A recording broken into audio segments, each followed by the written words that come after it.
Y'all, I'm ready to just chow down, babe. いただきます。あ、煮了好久哦。 Spam kimchi fried rice with firecracker spam and 요즘 해외에서 벌어지고 있는 풍경 하나가 많은 사람들의 눈길을 끌고 있습니다. 학교를 마치고 집에 돌아온 아이들이 부모에게 오늘 저녁은 뭘 먹을지 묻는 대신 특정 음식을 콕 집어 요구하기 시작했다는 이야기입니다. 문제는 그 음식이 햄버거나 피자 같은 익숙한 메뉴가 아니라는 점입니다. 아이들이 입에 올리는 이름은 떡볶이, 김밥, 라면, 그리고 이제는 잡채까지. 부모들조차 생전 처음 들어보는 음식 이름을 정확하게 발음하며 만들어 달라고 조르는 상황이 벌어지고 있는 것입니다.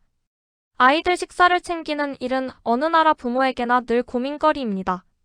하지만 최근 들어 그 고민의 방향이 확실히 달라졌다고 합니다.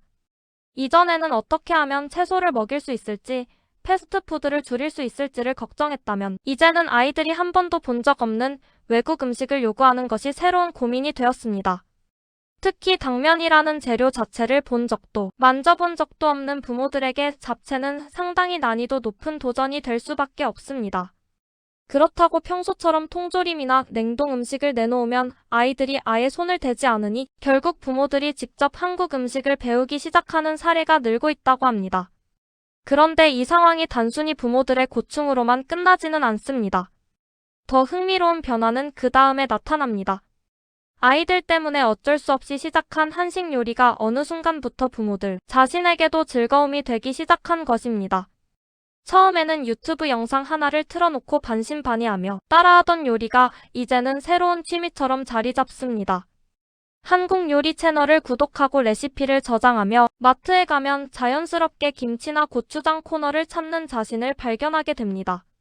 이런 이야기를 접하다 보면 요즘 해외 소식을 볼 때마다 참 오래 살고 볼 일이다라는 말이 절로 나옵니다. 불과 몇 년 전까지만 해도 한국 음식은 일부 마니아층이나 아시아 음식에 익숙한 사람들만 찾는 메뉴였습니다. 그런데 이제는 생판 처음 보는 외국인들이 한국 사람들만 알 것 같던 식문화를 너무도 자연스럽게 즐기고 있습니다. 예전 같으면 특별한 뉴스가 되었을 장면이 이제는 더 이상 놀랍지도 않은 일상이 되어가고 있습니다. 한국인에게 음식은 단순한 끼니가 아닙니다. 인사를 할 때도 밥 먹었냐라고 묻고 안부를 물을 때도 밥은 잘 챙겨 먹고 사냐라는 말을 먼저 합니다.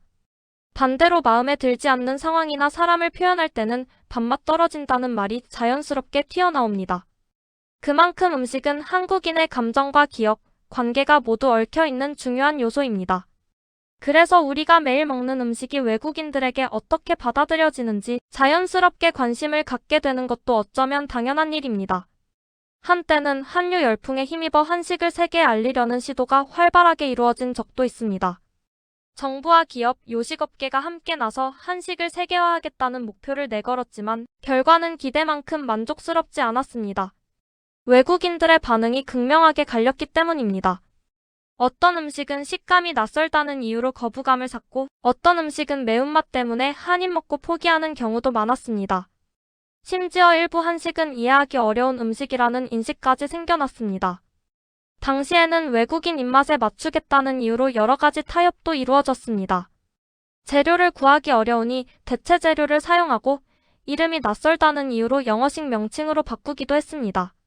하지만 그런 방식은 오히려 음식의 정체성을 흐리게 만들었고 결과적으로 큰 반향을 일으키지 못했습니다. 한식 세계화는 그렇게 잠시 주춤하는 듯 보였습니다. 그러나 지금의 상황은 그때와 완전히 다릅니다. 이제는 누군가가 억지로 권하지 않아도 외국인들이 한국 음식을 스스로 찾아 나서고 있습니다. 그 변화의 중심에 있는 음식이 바로 잡채입니다. 한국에서는 명절이나 잔칫날에 빠지지 않는 비교적 익숙한 음식이지만 해외에서는 완전히 새로운 카테고리의 요리로 받아들여지고 있습니다. 흥미로운 점은 이 음식을 굳이 번역하지 않고 잡채라는 발음을 그대로 사용한다는 사실입니다. 미국을 비롯한 여러 나라에서 유명 셰프들이 방송과 유튜브를 통해 잡채를 소개하고 있습니다. 이들이 영상을 올리는 날이면 주변 마트에서 당면이 빠르게 동난다는 이야기도 나옵니다. 반투명한 면발에 채소와 고기가 어우러진 모습은 외국인들에게 시각적으로도 강한 인상을 남깁니다. 한 입 먹어보면 면이 탱글탱글한 것도 아니고 그렇다고 흐물거리지도 않는 독특한 식감에 자연스럽게 호기심을 갖게 됩니다. 이런 변화가 가능해진 데에는 분명한 현실적 이유가 있습니다. 과거에는 해외에서 한식 재료를 구하는 것 자체가 큰 장벽이었습니다. 김치 하나 구하려면 한인 마트를 찾아 먼 거리를 이동해야 했고 고추장이나 참기름은 더더욱 귀한 재료였습니다. 하지만 지금은 상황이 크게 달라졌습니다. 대형마트에서도 김치, 고추장, 참기름, 고춧가루를 쉽게 찾아볼 수 있고 당면 역시 더 이상 낯선 재료가 아닙니다. 실제로 인천공항에서 보안 검색 과정 중 압수되는 김치가 년간 수톤에 달한다는 보도가 있었을 정도로 과거에는 해외에서 김치를 구하기 어렵다는 인식이 강했습니다. 하지만 이제는 공항에서도 해외 현지에서 충분히 김치를 구할 수 있으니 굳이 들고 가지 않아도 된다고 안내할 만큼 환경이 바뀌었습니다. 한식 재료에 대한 접근성이 높아지자 자연스럽게 더 다양한 한식이 관심을 받기 시작했습니다. 그 중에서도 잡채는 활용도가 높다는 점에서 특히 주목을 받았습니다. 냉장고에 남아있는 채소를 한꺼번에 사용할 수 있고 고기를 넣거나 빼도 전체적인 맛의 균형이 크게 무너지지 않습니다. 여기에 특별한 날 먹는 음식이라는 이미지까지 더해지니 해외 소비자들에게도 매력적으로 다가갈 수밖에 없습니다. 이전에는 외국인 입맛에 맞춘다며 파스타면으로 잡채를 만들거나 전혀 어울리지 않는 재료를 넣는 어색한 현지화가 시도되기도 했지만 지금은 오히려 그런 방식이 외면받고 있습니다. 요즘에는 한국식 그대로의 레시피가 더 높은 평가를 받습니다. 이름도 조리법도 식감도 굳이 바꾸지 않은 상태 그대로가 더 진짜 같고 흥미롭다는 반응이 많습니다. 이런 흐름은 잡채에만 국한되지 않습니다. 양념게장, 오이소박이 같은 음식들까지도 해외에서 점점 대중적인 메뉴로 자리 잡고 있습니다. 특히 마트에서 완제품이나 간편식 형태로 접할 수 있다는 점은 심리적 장벽을 크게 낮추는 역할을 했습니다. 이제 한식은 낯설어서 피하는 음식이 아니라 한 번쯤은 먹어볼 만한 음식이 되었고 점점 더 자주 찾게 되는 음식으로 변하고 있습니다. 이런 변화를 지켜보는 한국인 입장에서는 신기함과 동시에 묘한 감정이 듭니다. 우리가 너무도 당연하게 먹어온 음식들이 누군가에게는 새로운 세계가 되고 있기 때문입니다. 명절날 한 접시 잡채로 시작된 우리의 기억은 이제 국경을 넘어 전 세계의 식탁으로 이어지고 있습니다.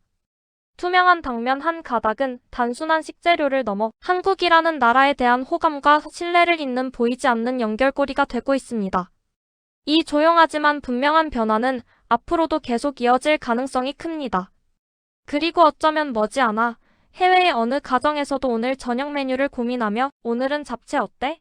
라는 말이 자연스럽게 오가는 날이 올지도 모르겠습니다. 끝까지 시청해주셔서 감사합니다.